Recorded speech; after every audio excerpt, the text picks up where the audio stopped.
6 آیت سے آپ کے سامنے پڑھوں گا۔ وہاں پر لکھا ہے، پھر اس نے یہ تمثیل کہی کہ کسی نے اپنے داغستان میں ایک انجیر کا درخت لگایا تھا اور اس میں پھل ڈھونڈنے آیا اور نہ پایا۔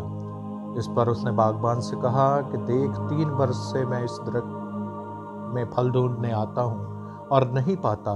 اسے کاٹ ڈال، یہ زمین کو بھی کیوں روکے رہے؟ اس نے جواب میں اس سے کہا، اے خداوند، اس سال تو اور بھی اسے رہنے دے تاکہ میں اس کے گرد تھالا کھودوں اور کھاد ڈالوں، اگر آگے کو پھلا تو خیر، نہیں اس کے بعد کاٹ ڈالنا۔ یہاں پر بھی خداوند یسوع مسیح جس طرح سے تفصیلوں میں کلام کرتے ہوئے ہمیں نظر آتے ہیں، یہاں پر بھی خداوند یسوع مسیح نے ایک تمثیل پیش کی جس میں وہ لوگوں کو یہ سمجھانا چاہتے ہیں کہ انجیر کے درخت کے حوالہ سے کہ کسی نے ایک باغ لگایا اور ہر سال وہ اس درخت میں پھل ڈھونڈنے آتا تھا، لیکن اسے امید تھی، شاید اس نے اس پر بڑی محنت کی تھی، لیکن جب وہ ہر سال آتا اور اس میں دیکھتا کہ پھل کے وقت اس میں پھل موجود نہیں ہے تو واپس چلا جاتا، اور ہر سال آتا۔ اسی طرح سے 3 سال اس نے اس درخت کو دیکھا کہ اس میں پھل جو ہے وہ نظر نہیں آ رہا۔ شاید اس نے بہت سارے درخت انجیر کے لگائے تھے اور دوسرے درخت جو ہیں وہ پھل دینے شروع ہو گئے، لیکن اس درخت کو اس نے دیکھا کہ ساری محنت کرنے کے باوجود یہ درخت جو ہے وہ پھل نہیں لا رہا، تو اس نے باغبان سے کہا کہ اس کو کاٹ ڈال، کیونکہ یہ زمین کو بھی کیوں روکے رہے، کیونکہ اس پر ساری محنت جو ہے وہ ویسٹ جا رہی تھی، کیونکہ اس میں تھالا بھی کھودا جا رہا تھا، اس کو پانی بھی دیا جا رہا تھا، اس کو کھاد بھی دی جا رہی تھی، اس پر ہل بھی چلایا جا رہا تھا، ہر طرح سے جو ہے اس درخت پر پوری جو ہے وہ ایفرٹس کی جا رہی تھی، لیکن وہ درخت جو ہے وہ پھل نہیں لا رہا تھا۔ تو مالک نے کہا کہ اس درخت کو کاٹ ڈال، لیکن باغبان نے کیا کیا ہے، ایک بار پھر جو ہے وہ درخواست کی ہے کہ اس سال تو اس درخت کو اور رہنے دے، اگر آگے کو پھلا تو خیر، نہیں تو پھر اس کو کاٹ ڈالنا۔ اسی طرح سے اس تمثیل کے ذریعے سے خدا اپنے بندوں کو یہ سمجھانا چاہتا ہے، اپنے لوگوں کو یہ بتانا چاہتا ہے کہ خدا میری اور آپ کی زندگی میں ہر سال پھل ڈھونڈنے آتا ہے اور دیکھتا ہے کہ خدا نے کہ ہم بہت سا پھل لائے ہیں یا نہیں، ہماری زندگی میں فروٹس جو ہے وہ ہے یا نہیں۔ اور جس طرح سے بائبل مقدس ہمیں فرماتی ہے کہ روح کے پھل کیا ہیں، روح کے پھل ہے محبت، خوشی، اطمینان، تحمل، مہربانی، نیکی، ایمانداری، حلم، پرہیزگاری۔ ایسے کاموں سے کوئی شریعت جو ہے وہ اس کی مخالفت نہیں کرتی۔ تو یہ روح کے پھل ہیں جو ہماری زندگی میں خداوند دیکھنا چاہتا ہے، اور ہر سال ہماری زندگی میں وہ آتا ہے اور ہماری زندگی میں ان فروٹس کی تلاش کرتا ہے، کیونکہ وہ ہمارا مالک ہے، اور ہمیں باغبان بھی یہ دیے گئے ہیں جو ہماری ٹیک کیئر کرتے ہیں۔ اور باغبانوں کو یہاں میں خدا کے خادموں سے تشبیہ دوں گا کہ خدا کے خادم ہر سال جو ہیں ایک پودے کی طرح آپ کی جڑوں میں خدا کا پاک کلام کی کھاد ڈالتے ہیں، آپ کے گرد تھالا کھودتے ہیں، آپ کے گرد جو ہے وہ محنت کرتے ہیں، آپ کو کلام کا پانی دیتے ہیں۔ تو اگر آپ پھر بھی جو ہے خدا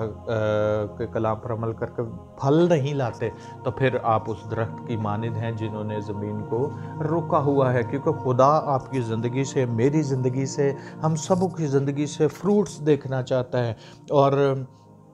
یوحنا کی انجیل 15واں باب اور اس کی 16ویں آیت میں لکھا ہے کہ میں نے تم کو چنا ہے، تم نے مجھے نہیں چنا۔ خدا نے ہمیں چنا ہے، اور وہاں پر خاص طور پر یہ لکھا ہے کہ تم نے مجھے نہیں چنا بلکہ میں نے تمہیں چن لیا اور تم کو مقرر کیا تاکہ چاہ کر بہت سا پھل لاؤ اور تمہارا پھل قائم رہے۔ یہاں پر خدا یہ فرماتا ہے کہ بہت سا پھل لائے۔ میری اور آپ کی زندگی سے وہ بہت سارے فروٹ دیکھنا چاہتا ہے، ہماری زندگی سے وہ تمام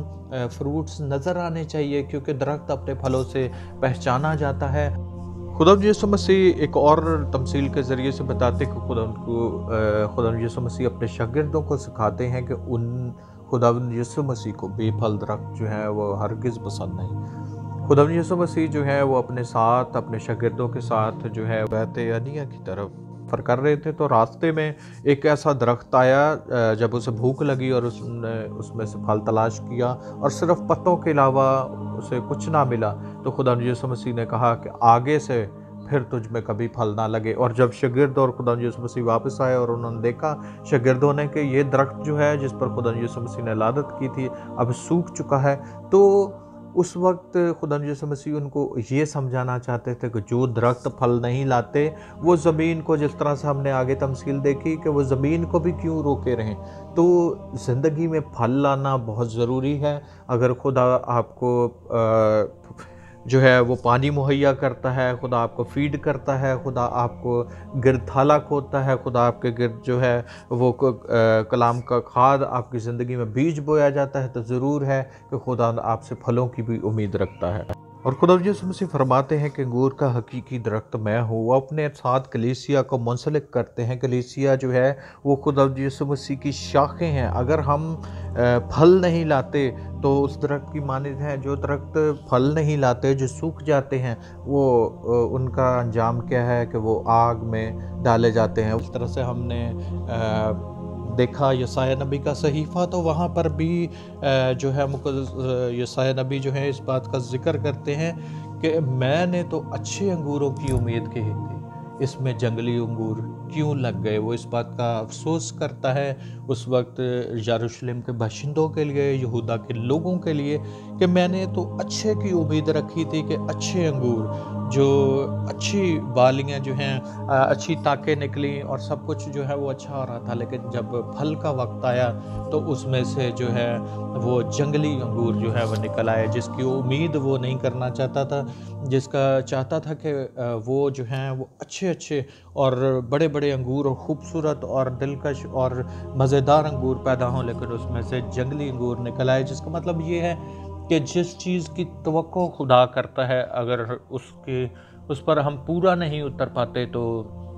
وہ اس بات کی نشانی ہے کہ ہم اچھا پھل نہیں لاتے۔ تو ضرور ہے کہ نئے سال کا موقع ہے، ہم اپنے اندر تلاش کریں کہ ہمارے اندر کیا، جس طرح سے غلطیوں 5واں باب اور اس کی 22ویں آیت میں لکھا ہے کہ ہماری زندگی میں پھل ہونے چاہیے، اور روح کے پھل آپ اپنی زندگی میں اور میں اپنی زندگی میں تلاش کریں کہ کیا ہم بہت سا پھل لاتے ہیں۔ ہر سال جو ہے وہ ایک سال آتا ہے، اب 2020 جو ہے وہ ختم ہو جائے گا اور 2021 آ جائے گا، پھر کوئی تاریخ میں یہ نہیں لکھے گا کہ 2020 ہے، کیونکہ وقت کے ساتھ انسان جو ہے وہ تبدیل ہو جاتا ہے۔ لیکن کیا ہم تاریخ بدل جانے کے ساتھ کیا ہم بھی تبدیل ہوتے ہیں؟ ضرورت اس بات کی ہے کہ اپنی زندگی میں تبدیلی کو لائیں تاکہ ہماری زندگی میں تبدیلی رونما ہو۔ وہ باتیں جو ہم نے 2020 میں کی ان پر غور کریں، اور بے شک ہماری زندگی میں بہت سارے پلان ہوں گے، بہت سارے لوگ سوچتے ہوں گے ہم 2021 میں یہ کریں گے، یہ کاروبار کریں گے، یہ بزنس کریں گے، یہ کر سکتے ہیں، وہ کر سکتے ہیں، لیکن اس کے ساتھ ساتھ اپنی زندگی کو خدا کے پاک کلام کے ترازو میں بھی تول کر دیکھیں کہ 2020 میں ہم کہاں پر کھڑے تھے، اور 2021 جو خدا نے ہمیں بخشا ہے۔ 2020 کو لوگ کالا سال یا خونی سال بھی کہتے ہیں، جس میں بہت سارے لوگوں کی جان جو ہے وہ لی ہے، اور کرونا کے باعث بہت سارے لوگ جو ہے اس دنیا سے رحلت فرما گئے۔ لیکن اس کے ساتھ ساتھ وہ لوگ جو زندہ ہیں، صحت مند ہیں، جن کو خدا نے صحت اور تندرستی دی ہے، ان کے لیے یہ سال شکر گزاری کا سال ہے کہ باقی سارے لوگوں کو اس وبا نے چپیٹ میں لیا، لیکن وہ لوگ جو بچ گئے ان کے لیے یہ سال شکر گزاری کا سال ہے۔ جس طرح سے خدا یسوع مسیح کے پاس کوڑی جو ہے وہ شفا پا کر جو ہے ایک کوڑی خدا کے پاس واپس آ کر اس کا شکر ادا کرتا ہے، تو خدا یسوع مسیح فرماتے ہیں کہ باقیوں نے شفا نہیں پائی؟ تو ضرورت اس بات کی ہے کہ خدا کا شکر ادا کریں نئے سال کے لیے کہ خدا نے نیا سال بخشا، تاکہ اس سال کے آنے کے ساتھ ساتھ ہم جو ہے وہ روحانی ترقی بھی حاصل کریں، اور نئے سال کا آغاز ہم پرانی چیزوں کو ترک کر کے جو ہے وہ جلال کی طرف قدم بڑھائیں اور خدا کی طرف اپنے آپ کو راغب کریں، تاکہ خدا کی طرف سے جو نیا سال ہمارے لیے چڑھا ہے وہ برکتوں کا باعث ہو۔ ہمارے لیے جو ہے نیا سال جو ہے وہ اچھا سال ثابت ہو، اور خداوند سے التجا کرے کہ خداوند اس مرض کو بھی دور کرے، اور ہم سب جو ہے 2021 پر لوگوں کی بہت امید ہے کہ لوگ اس مرض سے چھٹکارا حاصل کر لیں گے۔ تو ہم خدا کا شکر ادا کرتے ہیں کہ خدا نے سبوں کو ایک نیا سال بخشا ہے۔ تو میری طرف سے، میرے خاندان کی طرف سے آپ سبوں کو ہیپی نیو ایئر۔ خداوند آپ کو برکت دے۔ آمین۔